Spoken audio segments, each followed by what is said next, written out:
everybody. My name is Jocelyn Taylor, and I've been working with children with autism for about 30 years. I want to share some information with you that might help you understand their behaviors and understand the world of autism just a little bit better.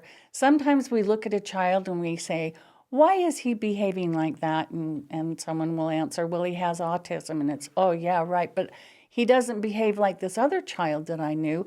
Let me give you some details about functioning and range of autism that will help clear up some of these differences in kids with autism. I first want to talk to you about social interaction. Children on the spectrum who interact socially can range from being very, very aloof all the way over here to active but unusual. So think about what that might look like. A child who is aloof can come deep down into himself, put his head down, put his hood on, put his coat on, or may go into a safe place that has been created for him in the classroom and be aloof and not engage with anyone. That's how he stays safe. But then we have another child with autism who is not aloof. He is active but he is unusual. He wants to be in everyone's business, and he is all over the classroom or all over the house. So he's looking in someone else's desk and he says, why do you have this here? What's this? Can I have this? Or he may be in the grocery store down this aisle and down the next aisle and engaging in social conversation with everyone, which confuses people, like, why is this child talking to me? So with social interaction, there's a range from aloof to active but unusual, some emphasis on the unusual part. Does that make sense? You may have a child. I was pregnant once, and a child came up to me and he said, do you have a baby in there? And the parent followed him and said, oh, I'm so sorry. My son has autism, and he is very interested in pregnant ladies. And he was putting his hands all over my tummy. Once I understood this was a child with autism, I had a little more grace for him. But he had an interest in babies in people's tummies, and he was asking everyone if they were pregnant. He was also asking men if they were pregnant. Okay, I love him. He was a great kid. So we've talked about social interaction. I'm going to talk about communication. We may have kids who are nonverbal, so they have no words come out of their mouths. And on the other side of that spectrum, we may have a child who is highly verbal and does not stop talking ever, and probably has a propensity to memorize Disney movies or poems and talks to you in those forms. So the child still has autism, even though he can range from being mute or no words at all, in which case you would hope that his caregivers and providers would have a communication board with him, some kind of picture system that he could learn to point to. Ranges all the way over to verbal, highly verbal. Usually the verbal is a little bit on the unusual side, so they're talking about things that might surprise you. Then we look at behaviors. Behaviors of kids with autism range from intense. So most of the difficult behaviors that we see are temper tantrums. And children with autism can have a temper tantrum that goes from like a 1 to a 10, a 10 being a tornado and a 1 being just watching my favorite television show. And they can go from a 1 to a 10 in just a millisecond based on who knows what. Maybe the sun was coming in the window just at the wrong time, or maybe his food wasn't tasting quite right. But we often have behaviors of kids with autism that are very, very intense.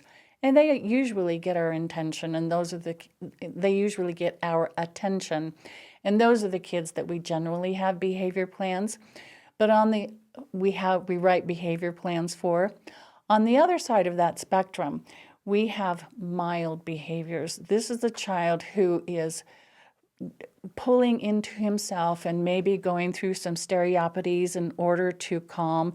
You may see someone doing something over and over, like with a pen, or flipping, or maybe having some wheels of a car that he's flipping, and he's into himself, very, very mild. This isn't a behavior problem for everyone, but the stereopathy, he's not engaging, right? And he's becoming very, very good at doing those stereopathies. So the challenge is, do we stop the stereopathies and do we teach something else? Yeah, it's a conversation that the team needs to have. Do we want him to get better at turning the wheels, or do we want him to learn how to interact with humans in a functional way? So I've just mentioned 3 domains of autism and the range on which the children can function from this side all the way to this side. That makes for a very complex child. I'm going to add more complexity to autism for you, just to show you, just for fun, or just to show you how complex kids are. So when we think about cognition, that is IQ, a child with autism can range from severe, so that's very low functioning, all the way to gifted. That's very high functioning. And children who are high functioning, who have high IQs, have a lot of knowledge and understanding, but they still have autism. So there's still that awkwardness going on. Then we have an academic range. We can range from very low academics. The child doesn't understand the spelling or the math or the history, low academic, and so maybe you have specially designed instruction for that child, or you could have a high academic child who is racing through all of the AP courses and all the gifted courses, but he still has autism. So there's still that awkwardness and that unusualness going on. So are we getting an idea that kids with autism are complex? Not done yet. Let me share some more with you. Let's look at gross motor and fine motor. So gross motor is the large movements, large muscle movements, like walking and using the arms, and the large muscles in the body. A child with autism can range from being very awkward to very agile. So an awkward child would be bumping into tables or bumping into kids in line, and may have a difficult time standing in the line for lunch, bumping into the kid in the front and in the back, which is irritating to the kids in the front and the back. So ranging from that awkwardness to very agile. And by agile, I mean doing things that might look a little bit dangerous, like leaping from file cabinet to file cabinet in the classroom. I've seen that before. And or dancing around on the top of the cupboards in the home of the kitchen, or being able to run down the top of the banister from the top floor to the bottom floor, scaring all of the inhabitants of the home. But that kid still has autism, even though his gross motor is different. So it ranges from awkward to agile. That was the gross motor. Now let's talk about fine motor. Fine motor is the use of like your fingers and using a paper and a pencil. Often a paper and a pencil task will set off a child with autism. Usually they hate that because it's difficult.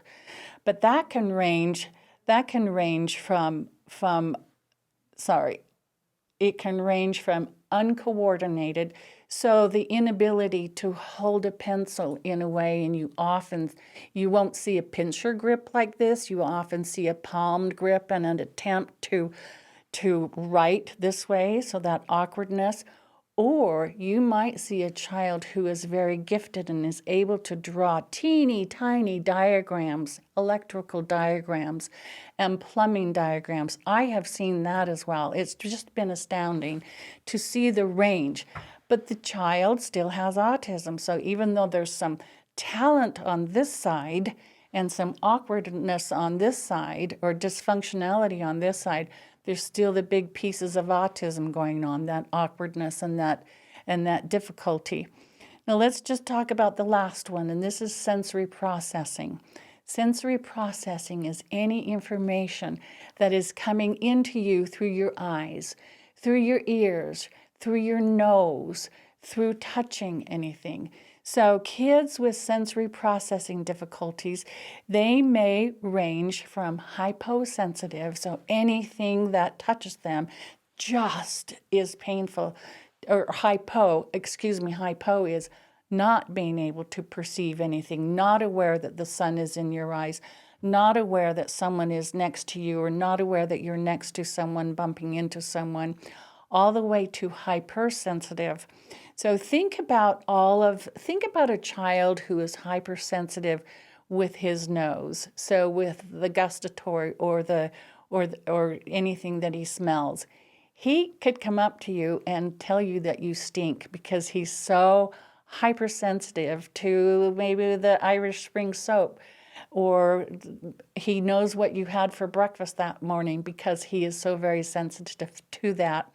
And not having the social skills that typically developing people have, he may say something like, "Your breath smells like beef jerky," not understanding that that was rude. Maybe he just thought that was information that you needed to know.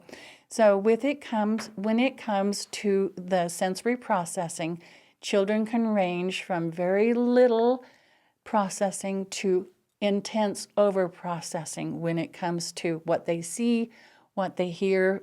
Speaking of that, sometimes you see kids with autism putting their hands over their ears. That's because they're overly sensitive to sound and they can't handle that. Often you'll see a kid wear headphones to block out, some of that sound. Neurotypical have neurotypical reactions to what we touch, the olfactory, what we smell, what we see, the vestibular system, what we touch, the proprioception, what we perceive, auditory, what we hear and what we taste. You and I are neurotypes, and we can have typical reactions to that, but our kids with autism often react outside of that normal area. They often have a hyper reaction or a hypo reaction to that. I hope that information has been helpful to you, and you can see that one kid with autism is different from another kid with autism because of the spectrum and the range of functioning that children have. Thank you for listening. Please let me know if you have any questions. I'll put an email out there for you or a text message. You can get a hold of me for questions. I hope this has been helpful. Thank you.